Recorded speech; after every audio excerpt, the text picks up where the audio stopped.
তোমরা তো চিংড়ি মাছ দিয়ে কচুর শাক খেয়েছো, কিন্তু একবার নিরামিষের দিনে এইভাবে কচুর শাক বানিয়ে দেখো, চিংড়ি মাছকেও হার মানাবে। নমস্কার, আমি কবিতা। মমস কুইজিনে তোমাদের সবাইকে স্বাগত। এখানে দেখো, প্রথমে আমি কচুর শাক নিয়ে নিয়েছি। কচুর ডাঁটাগুলোকে দেখো এইভাবে উপরের যে আঁশটা সেটা ফেলিয়ে বানিয়ে রেখেছি। আর এদিকে 100 গ্রাম মটরের ডাল 4-5 ঘন্টা জলে ভিজিয়ে রেখেছিলাম। এবার জলটা ছেঁকে এইভাবে ধুয়ে পরিষ্কার করে নিয়েছি। এটা তোমরা ছোলার ডালের সঙ্গেও করতে পারো। এবার একটা মিক্সার জার নিয়ে নেব। নেওয়ার পরে এই ডালগুলোকে জল ছেঁকে এইভাবে মিক্সার জারের মধ্যে দিয়ে দেব। দিয়ে এটাকে একটা মিহি পেস্ট তৈরি করে নেব। ডালটাকে বেটে নেওয়ার পর একটা বাটিতে এইভাবে তুলে নিচ্ছি। পুরো ডালটাই বাটির মধ্যে তুলে নিয়েছি। এবার কিছু উপকরণ মেশাবো। দিয়ে দিচ্ছি লবণ, 1/2 চামচেরও কম দিচ্ছি। অবশ্যই তোমাদের ডালের পরিমাপ মতো দেবে। এবার দিয়ে দিচ্ছি অল্প একটু হলুদ, আর বিশেষ কিছু এর মধ্যে দেবো না। এবার হলুদ আর লবণ দেওয়ার পর ডালটাকে খুব ভালো করে এভাবে ফেটিয়ে নিতে হবে। ডালটাকে 2-3 মিনিট ধরে এইভাবে কিন্তু ফেটিয়ে নিতে হবে ভালো করে, তাহলে বড়াটা খেতে খুব ভালো লাগবে। বেশ কিছুক্ষণ ধরে ডালটাকে এইভাবে মেখে নিয়েছি। এবার এটা হয়ে গেছে, একটা সাইড করে রেখে দিচ্ছি। এবার এখানে দেখো, একটা কড়াইতে অল্প পরিমাণে জল দিয়েছি, তার মধ্যে কচুর শাকগুলো দিয়ে দিতে হবে। পুরো কচুর শাকগুলো এইভাবে দিয়ে দিচ্ছি। এবার এর মধ্যে দিয়ে দেবো 1/2 চামচ মতো লবণ, যাতে কচুর শাকটা খুব ভালোভাবে সেদ্ধ হয়ে যায়। লবণটা দেওয়ার পরে এটাকে ঢাকা দিয়ে দেবো 10 মিনিটের জন্য। 10 মিনিট হয়ে গেছে, এখন ঢাকাটা খুলে নেব। এই দেখো, কচুর শাকগুলো নরম হয়ে গেছে আর কমে এসছে।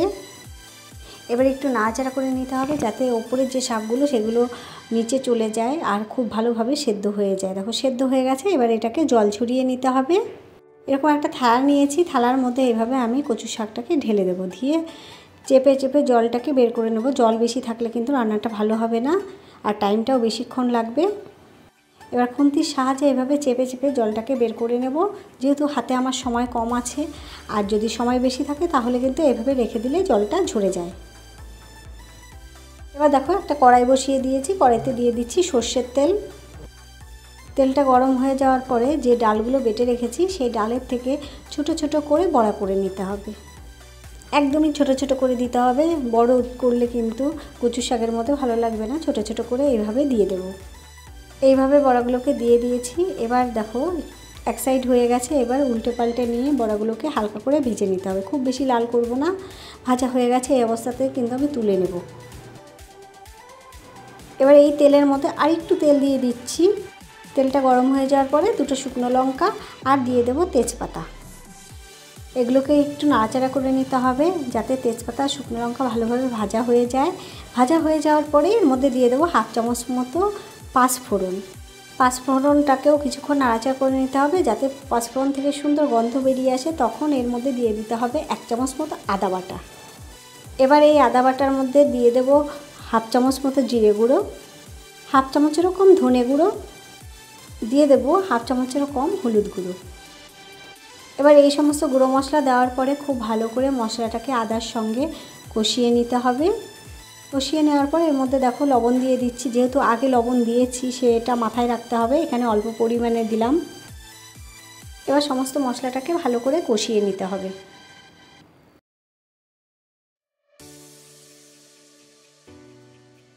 মশলাটা কষিয়ে নেওয়ার পর এর মধ্যে দেখো সেদ্ধ করে রাখা কচুর শাকটা এখন দিয়ে দিতে হবে।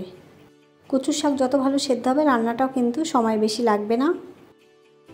সমস্ত কচুর শাকটা দেওয়ার পরে মশলার সঙ্গে এইভাবে নাড়াচাড়া করে নিতে হবে। এই রান্নাটা করার সময় গ্যাসের ফ্লেমটাকে মিডিয়াম রাখতে হবে।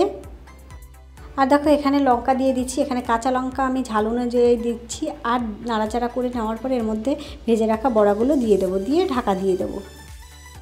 4-5 মিনিটের জন্য ঢাকা দেব।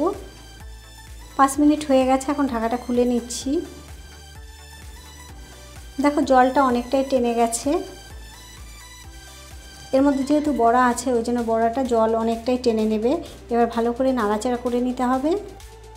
এইভাবে গ্যাসের ফ্লেমটাকে মিডিয়াম টু লোতে রেখে নাড়াচাড়া করে নিতে হবে। জলটাকে শুকিয়ে নিতে হবে। অনবরত নাড়তে নাড়তে জলটা আপন ইচ্ছেই শুকিয়ে আসবে।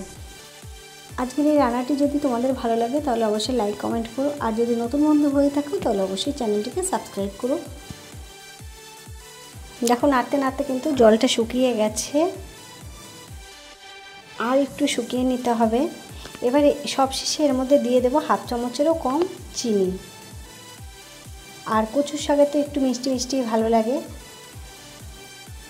এবার চিনিটা দেওয়ার পরে আবারও ভালো করে মিশিয়ে নিতে হবে। আর তোমরা দেখতেই পাচ্ছ নিচে কিন্তু একটুও জল জল ভাব নেই। এইভাবে নাড়াচাড়া করে রান্না করতে করতে যখন দেখবে জল ভাবটা একদম কেটে গেছে, শুকনো শুকনো হয়ে গেছে, তখন বুঝবে এটা হয়ে গেছে।